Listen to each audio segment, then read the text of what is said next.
I'm an advocate for people and with disabilities and children, and a tech company founder. Okay, so this right here, this sleight of hand, 99.9% of people watching this hearing would never catch. I'm the expert today breaking down the App Store Accountability Act hearing. My name's David Dunmoyer. I direct technology policy at TPPF, and I've been working on the issue of tech policy for my entire professional career. And the bill we're focused on today is a common sense bill to empower parents to have more control over what their kids are accessing online. And this hearing, Big Tech does what they do. They came in, they spread lies and misinformation and confusion. We're going to roll the clips. We're going to talk through what this bill actually does. So buckle up and let's dive in. Let's roll the clip. I'm Elizabeth Furler. I usually go by Betsy. I've been a speech pathologist for 33 years. I'm an advocate for people and with disabilities and children, and a tech company founder. So this is the common tactic we see: half-truths and lying by omission. What do I mean here? So this gal, who is representing herself, says she is an advocate for children with disabilities and a speech pathologist. Now, that's true. It's also true, doing a quick Google search, that she's partnered with the App Association. Now, if you look up the App Association, they are basically beholden by Apple and Google and are spreading misinformation, spending millions of dollars to kill bills aimed at protecting children.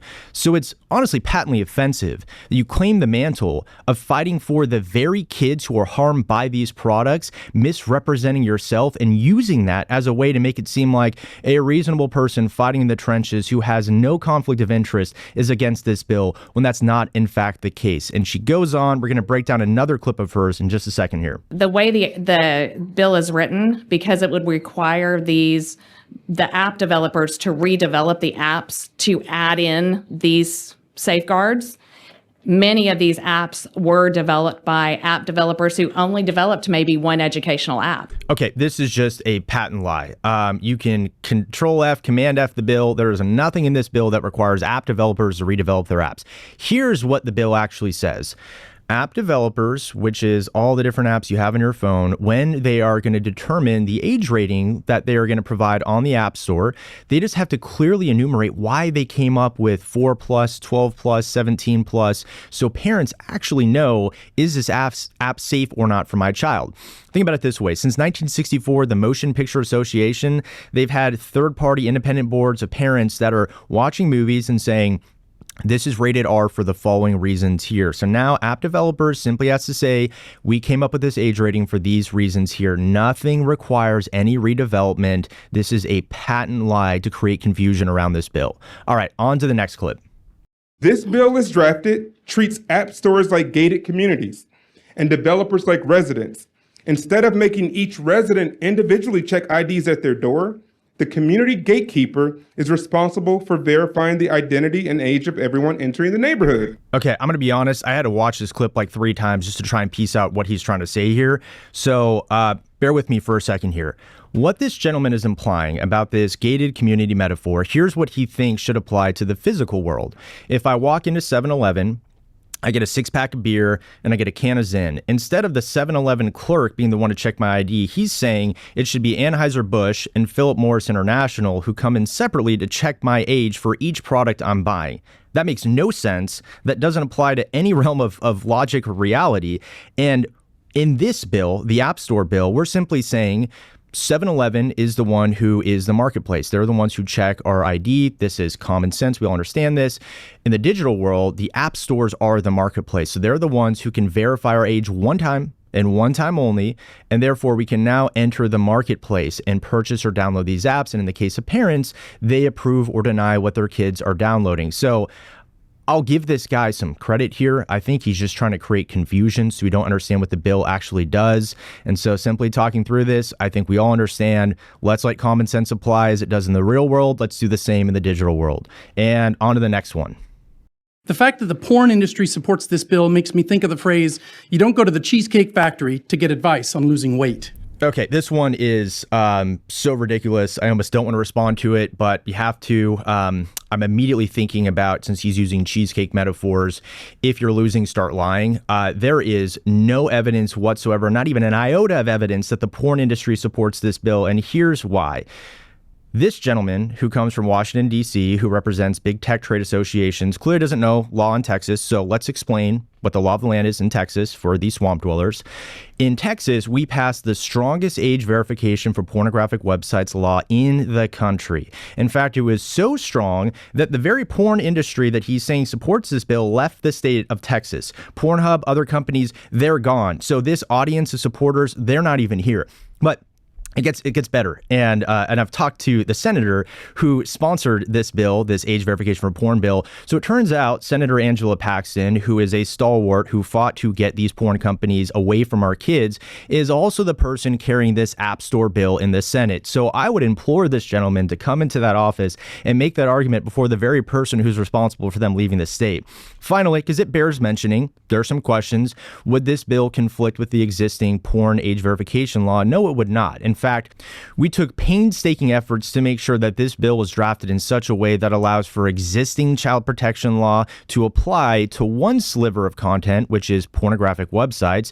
And this bill that we're talking about today simply applies to app stores. So again, to the swamp dwellers, I say, read up on Texas law. If you're going to come to Texas, you should really come informed and engaged.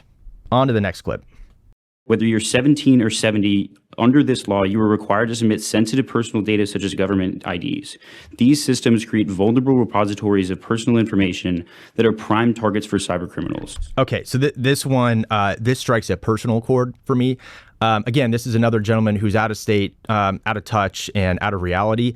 In Texas, we passed the strongest data privacy law in the country, House Bill 4, the Texas Data Privacy Security Act. That passed last session. I'll cut him some slack. He clearly doesn't know data privacy law in Texas. And so even if what he's saying were true about these vulnerable repositories, fear-mongering, scary mumbo-jumbo, the reality is Texans are in the driver's seat with their personal information. But I'll do you even one better, because I read the bill, and I don't think he did, because you can Control F in the bill. There's a whole section entitled Protection of Personal Data.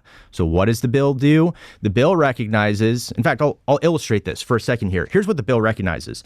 If you pull up your iPhone and you go into your settings, I don't know if we're going to catch it on camera here, there's a personal information tab. And I click on that. The very first thing that pops up, I just gave my sensitive information to you all, is my name and my birth date. These companies, these app stores, Google and Apple, already collect this information, is what we acknowledge in this bill. And it says it can be used only for the verification of your age and nothing else. It's called data minimization.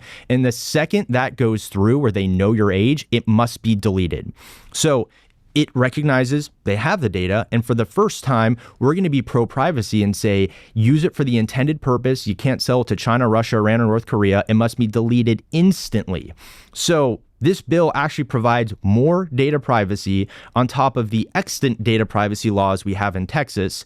So to the out-of-state folks, again, I say, please come and understand what the law is in Texas before you make all these misinformed points trying to harbor all this concern and fear. And on to the last clip. Get ready for this one, because I've been doing this for years and I have not seen a clip like this before. Do you use Apple Pay or Google Wallet or anything like that? Yes, ma'am. Is all your personal information in there? Yes. Okay. Or some of it. Is there a reason for your question? Well, you're worried about security and putting your stuff online, but it seems like probably everybody in here already does that. Is there a reason for your question? So again, I think I have to explain to this gentleman that if you're showing up on behalf of different tech interests trying to squash any law that's aimed at protecting children, and you register to testify and you're a witness, the purpose of the question is that you subject yourself to questioning the second you sign up to testify. But of course, the real reason why Representative Luther is right over the target here is she's pointing out what I just illustrated, which is they already have your personal information. So this gentleman who's saying, oh my goodness, I'm so concerned about all these new data vectors and collection, he already has all this uploaded here. And we're trying to pass a bill that says that's there, that shouldn't be used for anything else other than verification, delete, and let's move on. So word of the wise, if you're going to show up to Texas to testify, be respectful, be courteous, be informed, and understand the bill that you're actually testifying on. And to bring this to a close, again, the App Store Accountability Act, and we have numerous materials on it on our website. I encourage you all to check them all out so you can see more information on just how common sense a bill this is. I want to highlight something really important. 80% of Texas parents that we polled support this bill. Every single person who showed up to testify either wasn't from Texas, represented big tech trade associations, or misrepresented who they're even representing in the first place. And they're so out of touch with the reality of what parents want that the big tech industry had to pay all these people to come in and testify against bills that you, the Texan, know you need to protect your kids in this digital age. We here at TPPF are fighting in the trenches alongside you all to make sure parents are in control of what their kids can and can't see online. And here's what I learned, and I hope you all learned through this process of misrepresentation, misinformation.